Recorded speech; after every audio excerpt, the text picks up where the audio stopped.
Amin. Amin. Mohon maaf saya bicara agak nggak enak suaranya karena Mbak Tini itu Mbak yang membantu kami selama seminggu kemarin itu di rumah, itu dia selalu memasak sesuatu yang nggak enak kalau dilihat. Jadi harus segera dimakan. Jadi dia waktu itu bikin bakwan jagung enak banget gitu. Kamu nggak datang sih ke rumah gitu ya. Dan akhirnya lidahku jadi begini nih teman-teman. Ya, yes. Kita tahu bahwa Bapak Ibu, perjalanan bangsa Israel di dalam kehidupan mereka itu adalah perjalanan yang luar biasa. Dan itu menjadi setengah bagian dari Alkitab kita. Setengah bagian dari Alkitab kita itu adalah perjalanan bangsa Israel bersama Tuhan. Yaitu di dalam perjanjian lama. Itu penting untuk kita pelajari. Sehingga kalau cuma setengah tidak kita pelajari dan kita pelajari cuma setengah yang lain, maka kita nggak komplit. Itulah kenapa kita harus belajar banyak tentang perjanjian lama, teman-teman. Itu penting ya. Jadi kasih setia Tuhan itu bukan cuma di kayu salib. Tuhan menebus dosa kita, bukan cuma itu, tetapi jauh sebelum itu Tuhan tuh sudah memberikan kasih setianya kepada manusia. Nah, itulah yang harus kita pelajari. Jangan sampai kita ini melakukan kekristenan hanya sekedar setengah dari Alkitab kita. Setengah yang lain tidak kita lakukan. Banyak orang belajar tentang perjanjian lama itu loh, Pak Wisnu. Kita ini kan hidup di masa-masa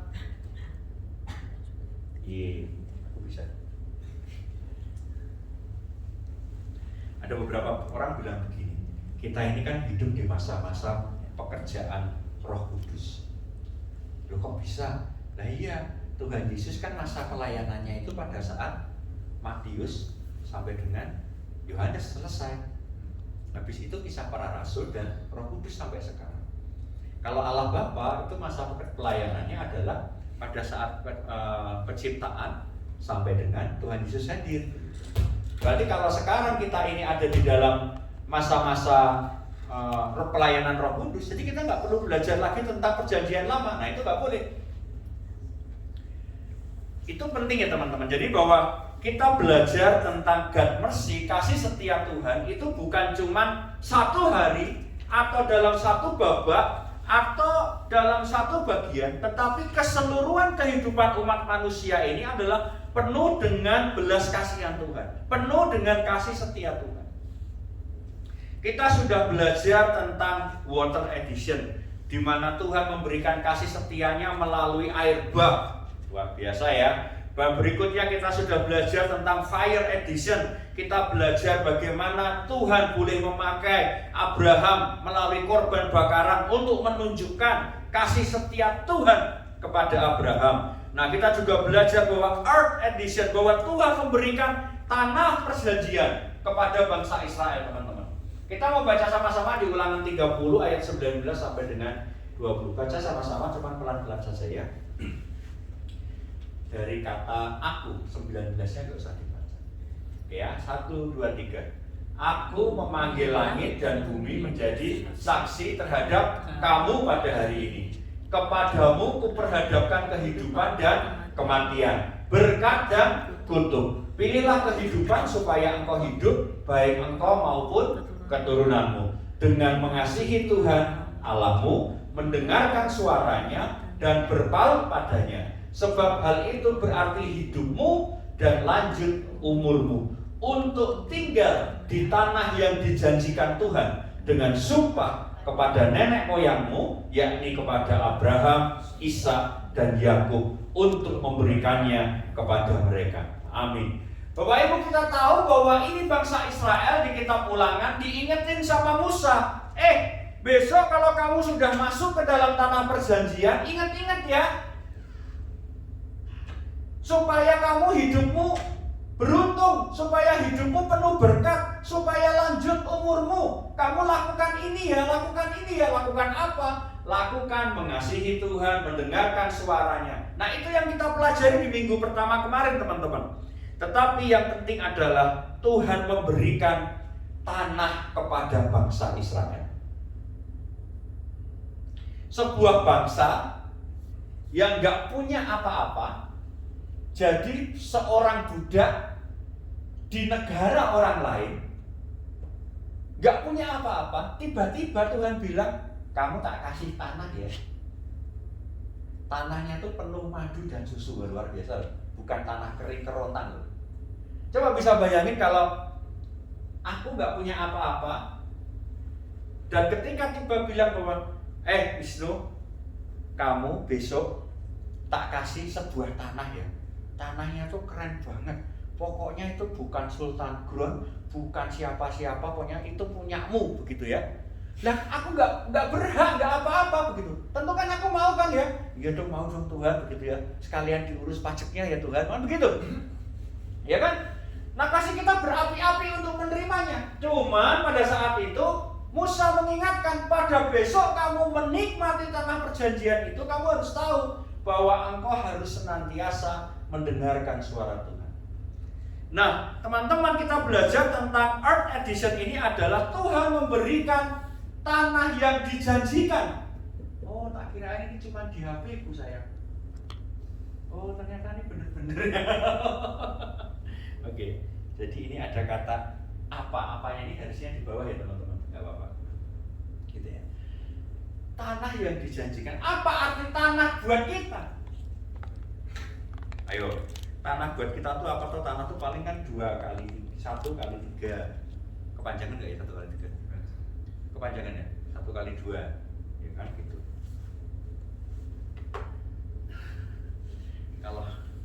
Kalau ingat zaman sekarang ya teman-teman, kita tuh kadang-kadang kalau lihat berita tuh kan lucu ya. Kemarin itu saya sama Peggy lihat berita, ada perempuan dia jual gorengan dibunuh sama teman-temannya. Nah, itu kan ya luar biasa ya. Kok bisa loh manusia melakukan hal kayak gitu? Tiba-tiba di sebuah kota ada anak sekolah dibully kakak kelasnya sampai kegarotan. Ya kan? Apa dunia ini gitu ya? Mereka lupa bahwa kehidupan di dunia ini adalah sesuatu yang dijanjikan Tuhan buat setiap kita. Begitu kita brojol, begitu ya, kita tuh sudah menjadi seseorang yang di bawah kendali kedaulatan Allah di dalam kehidupan kita. Nah, itulah yang harusnya dimengerti oleh setiap kita, bahwa kita ini anak-anak yang diberikan tanah perjanjian oleh Tuhan. Seperti bangsa Israel. Kok bisa Pak Wisnu? Kita mau baca-baca sama-sama di dalam 2 Samuel 7 ayat 12 sampai dengan 16. Tentang tanah ya Bapak Ibu. Saya ayat 12, Bapak Ibu ayat 13. Apabila umurmu sudah genap dan engkau telah mendapat perhentian bersama-sama dengan nenek moyangmu, aku akan membangkitkan keturunanmu yang kemudian, anak kandungmu, dan aku akan mengokohkan kerajaannya. 13. Dialah yang akan mendirikan rumah aku, dan aku akan mengokohkan tata kerajaannya untuk selama-lamanya. Lanjut ya. Aku akan menjadi bapaknya, dan ia akan menjadi anakku. Apabila ia melakukan kesalahan, maka aku akan menghukum dia dengan rotan yang dipakai orang, dan dengan pukulan yang diberikan anak-anak manusia. 15. Tapi kasih setiaku tidak akan hilang daripadanya, seperti yang kulangkan daripada setahun yang telah kujauhkan dari hadapanmu. Bareng-bareng yuk 16 yuk. Keluarga dan kerajaanmu akan kokoh untuk selama-lamanya di hadapanku. Tahtamu akan kokoh untuk selama-lamanya. Oh, luar biasa nih Bapak Ibu. Ketika bangsa Israel diberikan sebuah tanah perjanjian, saat itu mereka diminta sama Tuhan, kamu pada saat masuk tanah Kanaan, itu semua yang berkaitan dengan tanah Kanaan dimusnahkan ya. Supaya apa? Supaya bersih tanah Kanaan itu. Tapi ternyata sama bangsa Israel disisakan. Orang-orang tanah Kanaan disisakan. Yang cantik-cantik disisakan. Lembu-lembu yang gemuk-gemuk disisakan. Barang berharga yang bisa bagus-bagus disisakan. Tidak dimusnahkan semua. Sehingga pada saat itu bangsa Israel akhirnya terpikat dengan wanita-wanita di bangsa Kanaan, dan laki-laki bangsa Kanaan yang masih tinggal juga bisa menikah dengan wanita Israel. Akhirnya mereka kawin campur di tanah Kanaan itu. Dan sebagai akibatnya adalah bangsa Israel yang harusnya berpaut kepada Tuhan, mereka mulai condong ke kanan dan ke kiri, mulai nyembah Allah yang lain. Kalau kita belajar perjanjian lama kan begitu. Nah setelah itu barulah mereka bilang mereka kesusahan, dihukum Tuhan melalui penjajahan, melalui diserang oleh kerajaan-kerajaan yang lain. Dan ketika mereka merasa kalah terus sama negara lain, kalah terus sama bangsa lain, mereka minta jadi, bu aku tuh gak usah dipimpin sama Tuhan, aku tuh mau dipimpin sama seorang raja. Akhirnya dipilihlah oleh Tuhan itu Raja Saul.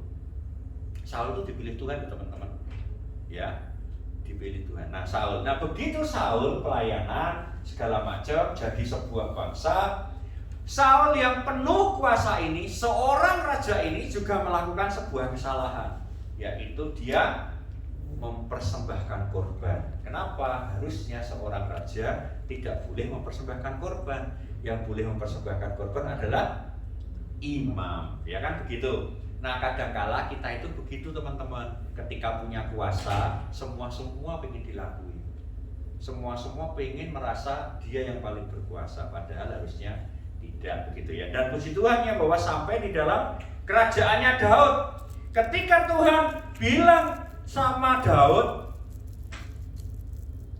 Daud, kan kamu ini udah keren, tapi sorry ya Daud, bukan kamu yang bikin rumah buat aku, tapi anakmu nanti. Lah Daud ini kan orang yang kurang apa sih teman-teman? Ya toh? Sesuatu yang banyak dia punya, sesuatu yang hebat dia punya. Gitu aja masih istrinya orang masih diambil, ya kan? Kurang ajar ya. Tapi itu semua dipakai Tuhan luar biasa. Di mana sebuah kesalahan itu dipakai Tuhan untuk menegur dia. Apakah dia mau rendah hati pada saat ditegur Tuhan, kan begitu. Dan itu pun ada konsekuensinya loh. Anak yang dikandung oleh Batseba akhirnya game over, kan begitu. Hal-hal kayak gitu kan kadang-kala kita cuma lihat salahnya orang. Tapi nggak lihat di dalamnya ada pelajaran apa yang Tuhan beri buat mereka. Nah teman-teman, apa arti tanah buat kita? Kalau kita sudah mendapatkan tanah perjanjian yang diberikan Tuhan kepada kita, maka Tuhan itu tinggal loh bersama kita. Ayat yang ke-12 dan 13 baca bareng ya, sama-sama ya. Apabila umurmu sudah genap dan engkau telah mendapat perhentian bersama-sama dengan nenek moyangmu, maka aku akan membangkitkan keturunanmu yang kemudian, anak kandungmu, dan aku akan mengokohkan kerajaan. Dialah yang akan mendirikan rumah bagi namaku, dan aku akan mengokohkan tata kerajaan untuk selama-lamanya. Bangsa Israel diberikan sebuah tanah perjanjian, bahkan jauh sampai ke dalam kerajaan Daud. Ternyata Allah tidak selesai bekerja Bapak Ibu, tetapi Allah senantiasa tinggal bersama mereka.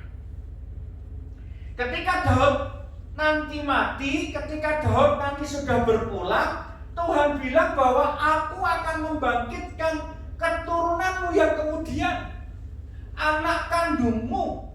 Nah ini penting teman-teman, bahwa kita sebagai seorang ayah, kita sebagai seorang mama, suami istri, kita punya iman, itu jangan pernah khawatir, aduh kok hidupku kok cuman kayak gini-gini aja ya, bagaimana dengan anakku nanti, mereka nanti makan apa ya, sekolah di mana ya, dapat kerjaan apa enggak ya, nanti kalau gimana, enggak Bapak Ibu. Tetapi ingat, kalau kita menjadi seseorang yang takut akan Tuhan seperti Daud, ketika Daud tinggal di tanah perjanjian itu, maka Tuhan berkati kita dan keluarga kita.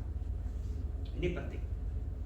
Jadi di dalam tanah perjanjian itu bukan cuma kita diberi tanah, bukan hanya di dalam kehidupan kita sekarang ini, kita bukan cuma diberi kehidupan biasa-biasa Bapak Ibu, tetapi Tuhan hadir dalam kehidupan kita. Tuhan tinggal bersama kita, itu penting. Kenapa? Karena seringkali orang Kristen ketika mempunyai sebuah pergumulan, mempunyai sebuah masalah, dia bingung, Tuhan di mana? Kok nggak tolong aku? Kok nggak bantu aku? Nah, lupa bahwa Tuhan tuh punya kedaulatan yang luar biasa di dalam kehidupan kita. Yang penting adalah kita tuh tinggal bersama Dia, hidup di dalam tanah perjanjiannya, maka Tuhan juga tinggal bersama kita. Jadi kalau sekarang Bapak Ibu menjadi seseorang yang percaya kepada Tuhan, pelayanan di sebuah gereja, yuk sama-sama baik-baiklah lakukan itu. Loh Pak Wisnu, aku kan belum menikah, aku belum punya anak, urusan apa? Begitu. Loh kalau kita belajar tentang Daud, dia setia sama Tuhan itu sejak kapan? Sejak dia baru menikah? Kan enggak. Sejak masa kecil, sejak masa remaja.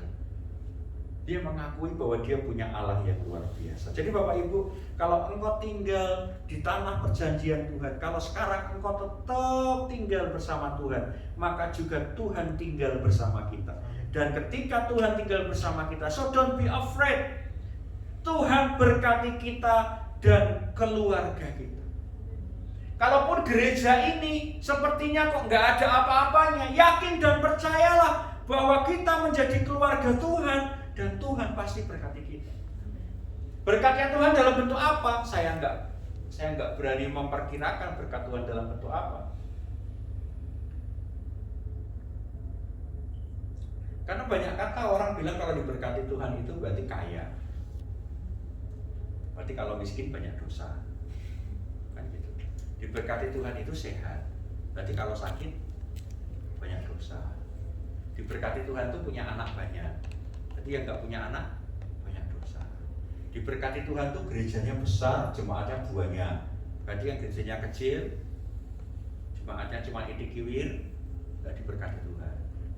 Kan nggak boleh gitu.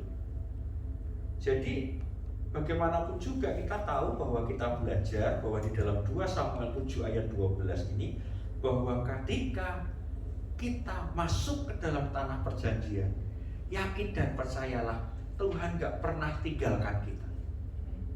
Ketika engkau masuk ke dalam Tuhan, ini aku, pakai aku Tuhan, aku mau tinggal bersama engkau, maka Tuhan juga akan tinggal bersama kita. Ini hal banyak orang yang gak akan tahu tentang hal ini Bapak Ibu. Di luar kekristenan orang akan sibuk mencari Tuhannya.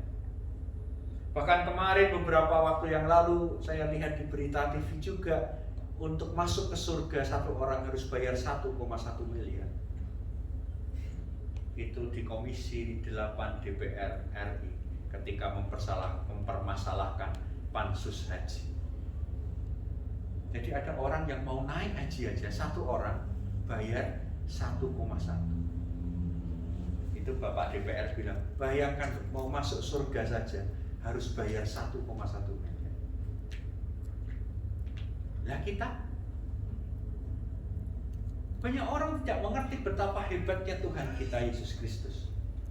Tetapi kita harus tahu bahwa kita adalah orang-orang yang senantiasa Tuhan sertai. Dan pasti keadaan keluarga kita dikokohkannya. Dan aku akan mengokohkan kerajaannya, begitu kata Tuhan. Kerajaan siapa? Kerajaan anaknya Daud.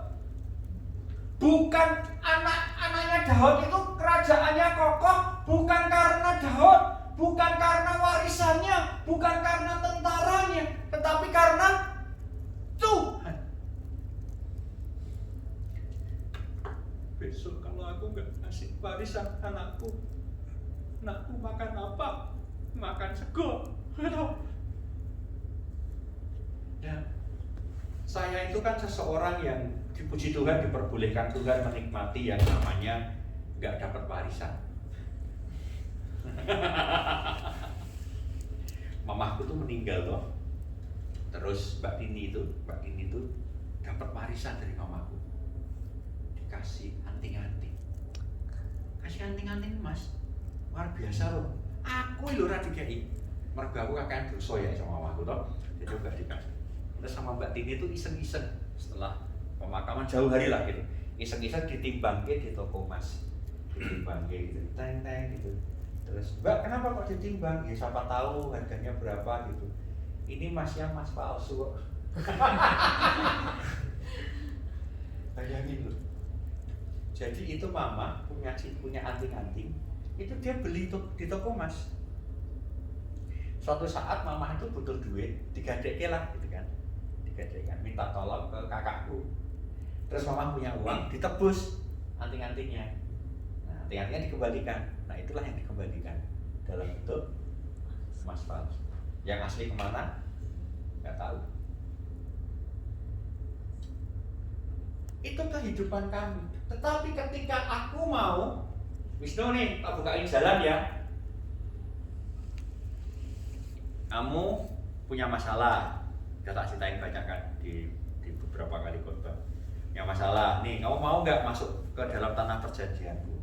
Jadi dulu itu saya cuma mau jadi orang Kristen, itu pertama gini, bertobat. Mau apa lagi ya kan? Sudah banyak dosa ya kan? Bertobatlah aku. Terus kenapa kamu mau jadi pendeta? Paling gampang itu daripada saya banyak dosa dan lebih baik tak cemplungke aku sekalian ke dalam tanah perjanjian Tuhan, yaitu pendeta. Tak pikir jadi pendeta tuh enak, hidupnya kudus, suci, gak pernah marah-marah, gak pernah kecewa, penuh pengharapan, penuh ucapan syukur. Ya puji Tuhan ya. Loh, waktu masuk gereja tuh loh Bapak Ibu, waktu masuk habis bertobat tuh ya, masuk gereja, wah sukacita, gue datang ke gereja mau nyembah Tuhan gitu ya, gitu. Wah, aku mau nabur, ada ibadah Natal sebagai orang baru kan, nabur, yes gitu ya. Sopo kayak nabur, pakai kemaki mentok, sopo kayak wong anyar yo. Oh, saya ini jenenge disebut-sebut Bapak Pendeta terus disebut-sebut sama Pak Gembala. Sombong banget tuh siapa tuh? Padahal cuma pengen nabur loh. Itu aja dia mau ngelek loh Bapak Ibu. Cius. Kadang-kala kita itu mau masuk gereja ketemu Tuhan, Tuhannya kudus, Tuhannya buka hati, Tuhannya sukacita. Tapi sama teman kita, siapa lu? Kakean dosa masuk sini. Nah, seringkali kita itu menjadi seseorang manusia, seseorang anak Tuhan yang tidak merepresentasikan kasih Tuhan. Jadi ketika melihat ada orang berdosa datang ke gereja, kita malah bete. Loh, banyak orang, banyak pendeta doanya tuh ya, Tuhan, oh Tuhan datangkanlah jemaat yang mendukungku dan singkirkanlah jemaat yang punya masalah banyak. Pengennya begitu. Nah, tapi siapa kita kok ngatur-ngatur Tuhan kan gitu. Jadi sama-sama kita tahu bahwa keluarga kita dikokohkan oleh Tuhan, bukan oleh kita. Ketika kita pelayanan, kita pengen anak kita melihat bahwa aku pelayanan. Oh iya, itu teladan iman.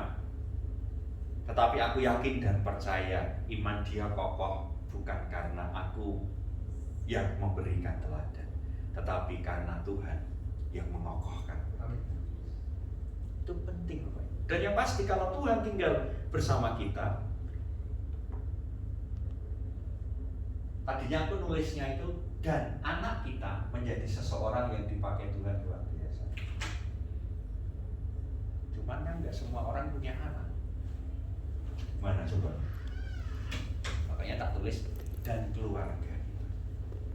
Nah, ini penting Bapak Ibu, bahwa ketika kita menjadi seseorang yang takut akan Tuhan, ketika kita hidup di dalam rencana Tuhan, ketika kita hidup di dalam kehendak Tuhan, ketika kita hidup di dalam firman Tuhan, bukan cuma kita yang menikmati berkat Tuhan, bukan cuma Daud yang menikmati berkat Tuhan, bahkan anak dan keluarganya juga menikmati berkat Tuhan. It's awesome, luar biasa loh aku pikir. Kenapa? Ketika kita menjadi orang tua, bekerja sekuat tenaga, berusaha sekuat tenaga demi kecukupan anak kita. Dulu aku makan pupu satu, rebutan, itu aja pupu semut ya toh. Sekarang anakku pupu ayam bisa terserah gitu. Berusaha sebaik mungkin. Tetapi sore hari ini saya mau kasih tahu Bapak Ibu bahwa kalau kita tinggal bersama Tuhan dan Tuhan tinggal bersama kita, so don't be afraid bahwa keturunan kita itu, anak kita itu, keluarga kita itu akan menjadi seseorang yang dipakai Tuhan luar biasa. Jadi sekarang tugasnya kita sebagai orang tua, tugasmu yang kuliah-kuliah ini, mulai sekarang kamu masuk dalam rencana Tuhan atau enggak? Contoh paling gampang untuk masuk rencana Tuhan ya kuliah dengan menyelesaikan yang baik. Kan gitu.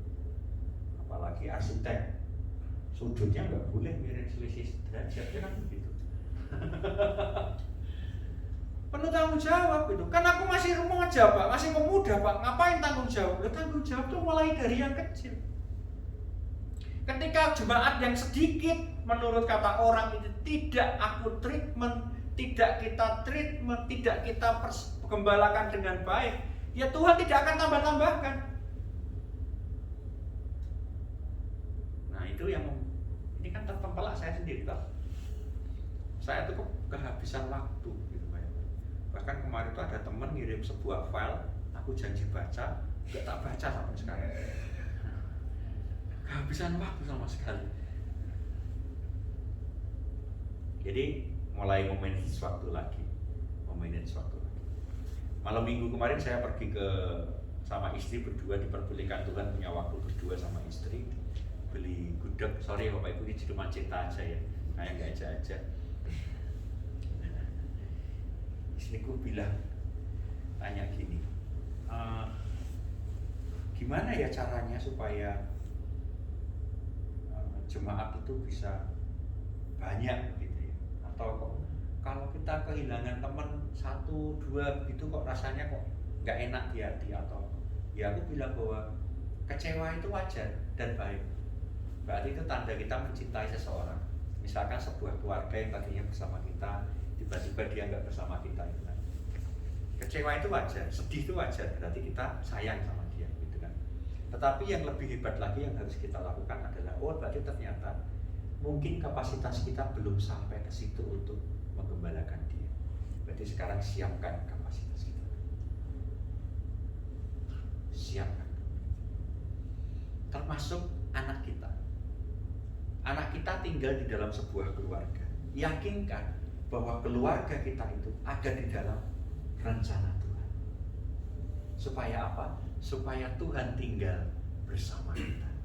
Tuhan tinggal bersama keluarga kita. Itu penting. Bagaimana Pak Wisnu cara tahu bahwa ini menggenapi rencana Tuhan atau tidak? Ya, saya cuma bisa bilang bahwa berdoa, ngajak ngobrol sama Tuhan. Dan jangan lupa, Tuhan itu nggak main-main tentang hal duniawi. Tuhan tuh mainnya tingkat rohani. Tuhan tuh nggak main-main tingkat yang biasa-biasa. Tuhan tuh mainnya tingkat yang luar biasa. Mau jadi perabot dari kayu tanah liat, ya diprosesnya gampang. Tapi begitu jatuh, remuk udah nggak pakai. Tapi kalau mau dipakai Tuhan sebagai perabot dari emas dan perak, prosesnya sakit, lama, pukul-pukul, panasin lagi, dipukul, panasin lagi. Tapi begitu jatuh, it's okay. Jatuh, it's okay lagi. Bahkan malah ditaruh di paling atas, paling kelihatan, supaya kita dilihat orang. Kan begitu. Jadi bagaimanapun juga keluarga kita harus diyakinkan Bapak Ibu, seperti keluarganya Daud, bahwa tetap tinggal bersama Tuhan. Jadi sama-sama kita mengingat bahwa keturunan kita, anak kita, keluarga kita akan menjadi seseorang yang dipakai Tuhan luar biasa. Amin. Amin. Kita tugasnya adalah mempersiapkan hidup kita. Berikutnya yang nomor 2 adalah, kalau kita hidup di dalam tanah perjanjian Tuhan, kalau kita hidup di dalam rencana Tuhan, maka Tuhan menjadi Bapa kita. 2 Samuel 7 ayat 14 sampai dengan 16 saya akan bacakan lagi. Aku akan menjadi bapaknya, Allah akan menjadi bapaknya, dan ia akan menjadi anakku. Apabila ia melakukan kesalahan, maka aku akan menghukum dia dengan rotan yang dipakai orang dan dengan pukulan yang diberikan anak-anak manusia. Yang ayat 15 luar biasa Bapak Ibu. Tetap tetapi kasih setiaku tidak akan hilang daripadanya. Seperti yang kuhilangkan daripada Saul yang telah kujauhkan dari hadapanmu. Keluarga dan kerajaanmu akan kokoh untuk selama-lamanya di hadapanku. Tahtamu akan kokoh untuk selama-lamanya. Wah, luar biasa nih Bapak Ibu. Kira-kira ada yang punya pengalaman nggak? Tiba-tiba nggak punya duit sama sekali. Tiba-tiba harus jual sesuatu untuk bisa hidup. Saya tuh punya laptop, itu kan laptop hadiah ulang tahun kemarin. Laptop yang sebelumnya itu ada di rumah. Itu laptop paling pinter sedunia. Serius. Sekolah 1 lulus, sekolah lagi. Sekolah 1 lulus, sekolah lagi. Wah, pinter dia. Ambil kursus singkat sebulan. Habis itu ambil kursus agak panjang 3 bulan. Itu. Kalau enggak 3 bulan belum lulus ya perpanjang lagi. Tahu ya? Tahu. Jadi